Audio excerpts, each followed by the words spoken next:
When expressing an opinion, we'll often use the phrase, I think. Ha mi a smúneach.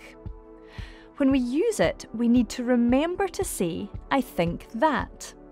I think that it's raining. Ha mi a smúneach go bhfuil an tuisce ann. That, in Gaelic, is gun, or just gu, and it uses the secondary form of the verb, so not ha, but vil. Go bhfuil. Ha mi a smúneach go bhfuil an tuisce ann. I think that it's raining.